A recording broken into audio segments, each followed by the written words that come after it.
Hey, what's going on everybody? I'm Delta Sniper 17. In today's video, we're going to be covering the Hunter, the Call of the Wild, some of the basic things you'll need to know to play this game.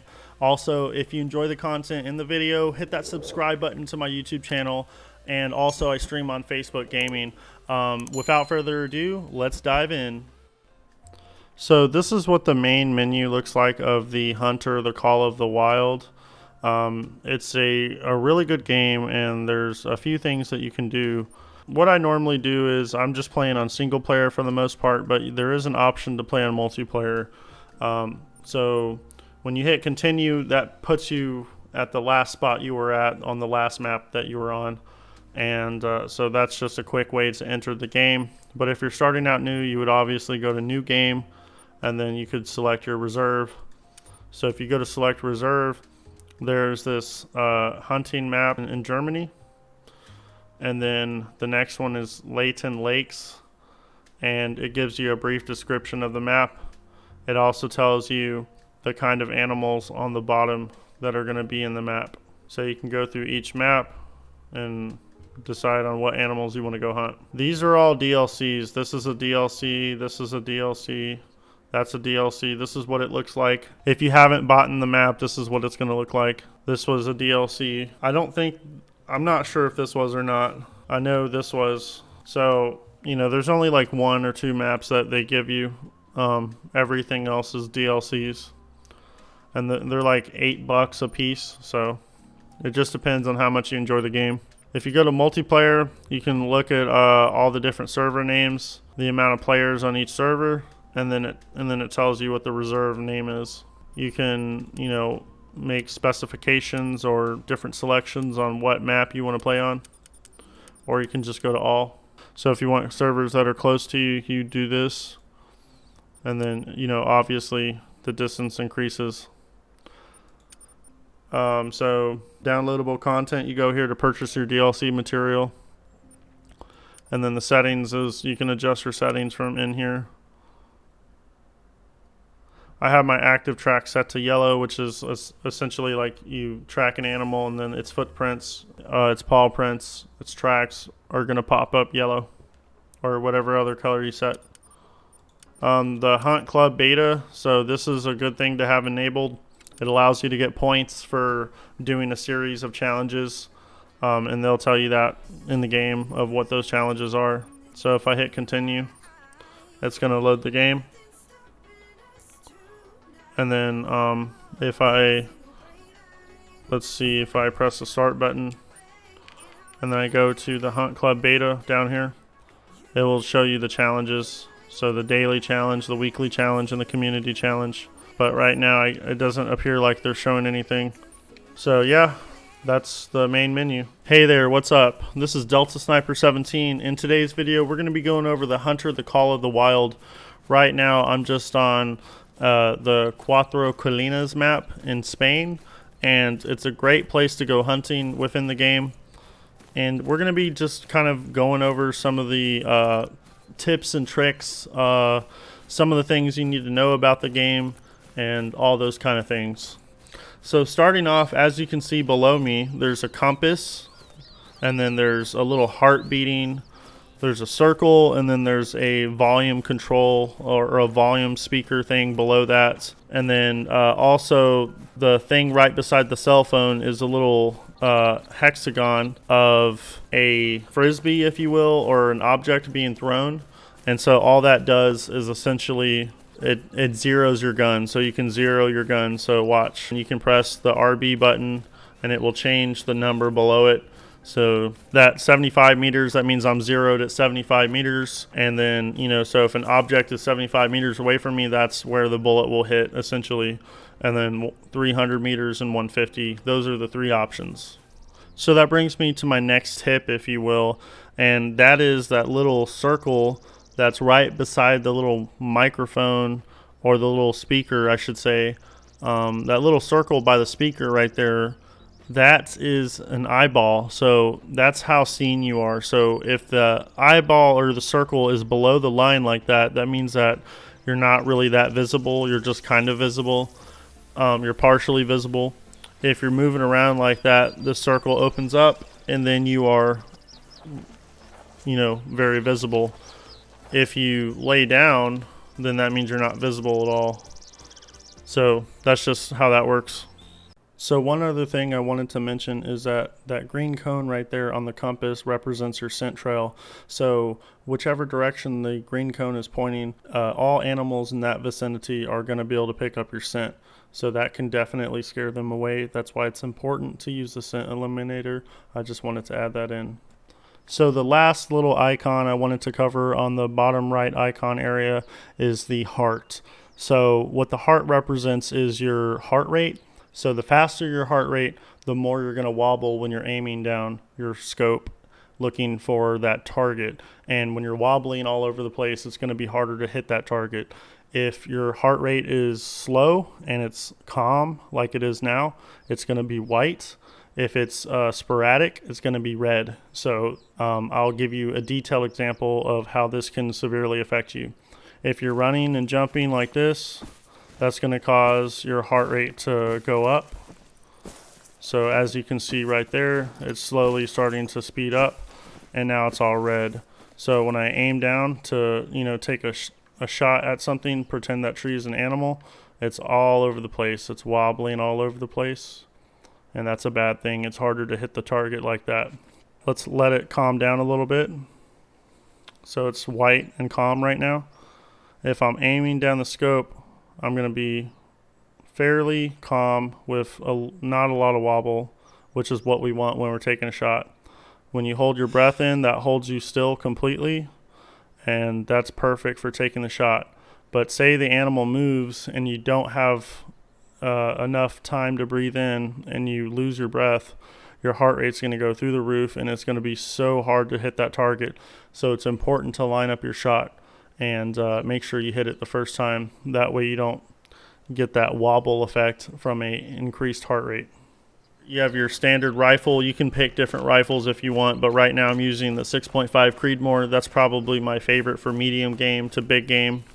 You have the Rangemaster, which, I'll go over more of this later, but this is the Rangemaster. This is meant for like big game, bears, moose, huge animals, those kind of things. So right now I just put a waypoint down on the map, and let me tell you what, these maps are huge, okay? I mean, look at the size of this map. It's giant. So you can go all over the place and search for all these objectives. So obviously you can see how large this map is. I mean, it's rather huge. And one of the advantages to this game is that you can actually fast travel to all the lodges that you've discovered. So like this one right here, it's white. That means I've discovered it, and I can fast travel to it by simply pressing A on it and then going down to the fast travel button. There's houses that you'll see sometimes, like this one. This is green. That means I haven't discovered it yet, and I can't fast travel to it until I actually physically go there. So you'll need to go around the map and find all the locations in order to fast travel to them again. So this icon right here, the binoculars, that's a lookout point, and you can see that on the little bottom right next to my icon. It says lookout. And then you have the landmarks, which are like random little spots on the map that you can go to, and it tells you interesting facts about the map. And then you have the outpost, which is like a safe house, if you will. You can spawn there. And then this is like a hunting structure, like a blind that you can make to, hunt ducks and stuff like that. And then you have trails and all that stuff. So the light trail is where I've been, and the dark shadow is where I haven't been yet. So just wanted to kind of go over the map a little bit.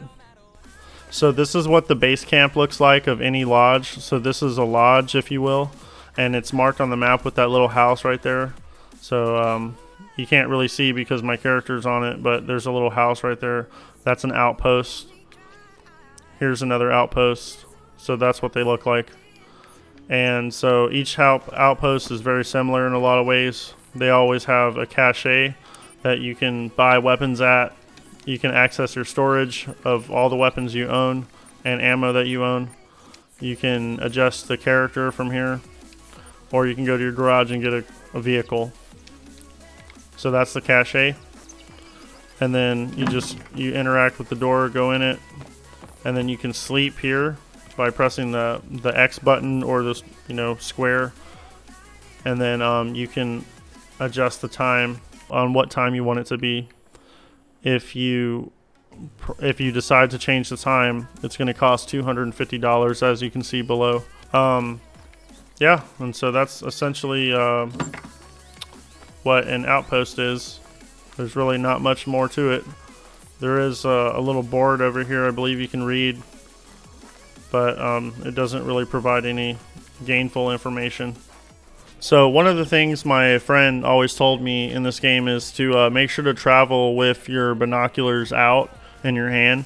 That way if you spot something, you can kind of get a general idea about how far it is with this rangefinder, and what's the trophy rating, that kind of thing. So when you first start out playing this game, one thing I do recommend you do is to actually press the start button, and then you'll go to the system tab, and then you'll go into game, and then down here you will see active track. So that's the animal that you're currently tracking. If you look down at some tracks, and then you press the X button or the square button, and it gives you an active track on that animal, then that's the color that it's going to present. So if you go into here, you can change the active track to any color that you want. I have mine on yellow because it's easy for me to see. And then also the outline of the animal. So when you kill it, you shoot it, and it falls down, you get an outline color over the body of the animal. I chose mine to be yellow as well. It's easy to see in thick brush, and it's just an overall good color for me. But of course, you can use any color that you want that helps you. So another cool feature about this game is that you can actually put down a tent. So you can carry this tent with you wherever you go, and then as you can see, it's like red, and then that means I can't place it there. Try putting it over an open space. So see how it turns kind of white? That means you can place it down. You go inside, and there's two options. You can go into the cache, or you can go to hit the rest button. And so what the rest button does, you're allowed to change the time to any time that you wish. So sometimes it's better just to start off in the morning. That way you get the most out of the day. Or if there's a rest zone where animals lay, there's always a time period. So for example, some animals like to rest in that area from 6 in the morning to 10 o'clock in the morning. So you want to, obviously, if you're hunting for that animal, go between those times. That way you can have the best chance of hunting them and finding them. The cache is where you'll locate your store, your storage, and your character and your garage. So we'll start out with the store first. This is where you buy things like weapons, ammo, your sights, lures, which is your calls, your scents, decoys, consumables, clothing, backpacks, that kind of stuff. The portable structures are your tents, your blinds, and your tree stands. So you can buy all these, and they do help out with, again, hunting areas where animals like to rest and lay down. You can use a blind or a tree stand, and you can just wait there until the animals show up. So backpacks give you more storage. Consumables like the scent eliminator is very helpful. It takes away your scent a little bit, helps get rid of some of that scent. So that's really helpful. These are your scopes. So you can go in here and buy a scope if you have the money to, or what have you. They have all kinds of different variations, and they even have iron sights if you wish to use that instead of a scope. We'll go into your storage. So this is what we have in our locker. So this is everything that we own in total. And then this right side is the inventory. So this is what you have on your person. So you can just press the right on the D-pad to go over. And these are the two guns that I have on my person. And then also these are the two ammos that go with each gun, and scope and calls. And then I have the scent eliminator. So yeah, that's what your inventory is, and this is what your locker is. Two separate categories. And then this is your character. You can change the sex. You can change the clothing, the way he looks. You can add a backpack to him, which will give you more carrying capacity. And then finally you have your garage, and this is where you can actually select an ATV to help you get around the map much faster. Also, it's worth mentioning that when you first buy a weapon, it's going to end up in your locker, and then you'll have to change it from your locker to your inventory by pressing A on it, and then that weapon will go over here, and then you can press the start button and then go to your inventory, select the weapon, and then put it in your quick access, and along with your scope and your ammo. One thing that is worth mentioning is that the inventory and the way you equip your weapons and ammo and stuff is a tiny bit confusing at first, but I'm simply going to go over this with you right now. All you do is press the start button, you go to your inventory, and then you can go to your weapons. So say you bought a weapon and now it's in your inventory, you go here, and then you can equip your gun and put it over here. And then when you first equip it, nothing's going to come equipped on it, so you have to physically equip each item. So you'll press the B button or the back button, and then you'll go to your ammo, select the ammo that goes with that weapon, and then you'll put it there, see, and now it's equipped. And then you'll need to go into your sights and then equip the scope of your choice. It's worth mentioning that you can equip the same scope for both weapons, so pretty convenient. So one other thing I wanted to talk about real quick is the ammo. So this is really important. So in order to get there, you just go to you press the start menu, and then you go to the ammo in the inventory. And then as you can see, I have two different ammo types, and they each go to a certain rifle. The 6.5 Creedmoor goes to the Martinson 6.5 millimeter Lightning, and then the 338 goes to the Rangemaster 338. So as you can see, the stats on the bottom right, you can see that the 6.5 Creedmoor, which this is the name of the round, it's recommended for 4 through 8 classes. So each animal has a class. When you look at an animal, when you spot it, it will show you what the class is if you have the perk unlocked. So you never want to shoot a 6.5 Creedmoor at an animal that's below a 4 or above an 8, because it will ruin the trophy rating and you won't get that silver or gold or diamond trophy rating because you used an improper ammo. So it's the same thing with the 338. The 338 right here, you can see that that's the 338. The recommended classes are 7 through 9. So if you shoot an animal that's below a 7, you will get an improper trophy rating because you used the improper ammo. So it's super important to remember that. So in this game, there's tracks on the ground, and as you can see, tracks are very important when hunting animals because they show you the direction in which they're going. So in order to examine a track, you just go up to it and press X. Mine is highlighted as yellow, which is the active track. You go into the system, you go into game, and then you can activate the active track to whatever color you want it. So mine's on yellow. You know, I have a few perks unlocked, so it tells me that it's anywhere between 52 to 60 kilograms. It's walking, and it's a male Iberian Mufflin. So, you know, that's all the information it tells me. It also tells me that it's a class 4 animal, which is on the, right corner of the little box up there. This is the field, the cone of where the animal is going or where it went. So you just kind of follow that direction, and that will take you kind of towards the other yellow indicators. So this is animal feces and droppings. It's very old. It tells you how long ago it was dropped. So that means that they're long gone, essentially. Very old means that it's been there for a very long time, and you're going to have to, kind of hustle up to track it down. And then as you can see, it's walking, it's going this direction. As you keep following the tracks, you'll find more droppings, and the droppings will tell you whether or not you're close or not. And this just tells you which direction they're going. All the other white tracks are just other animals that it was around, but this is the animal, the specific animal that I'm trying to track down right now. The most important thing about this game is that you have to be patient. If you rush on the animal, you're going to scare it away, and then you're going to spend a long time tracking it down. So I highly recommend you take your time when you're hunting animals in this game.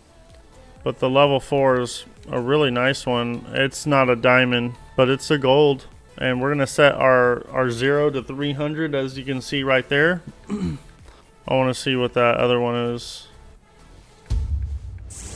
Hey, what's up, Riley? How you doing? Welcome to the stream. I want to see what that is. That's a level 3. That's a level 4. Okay, I'm going to go after the level 4. I'm at 300 meters, zeroed out. Oh, there's 2 of them laying down now. So I need to figure out which one it is. Is it that one? No. See, it's the one next to it. Good thing I stopped. It's this one right here.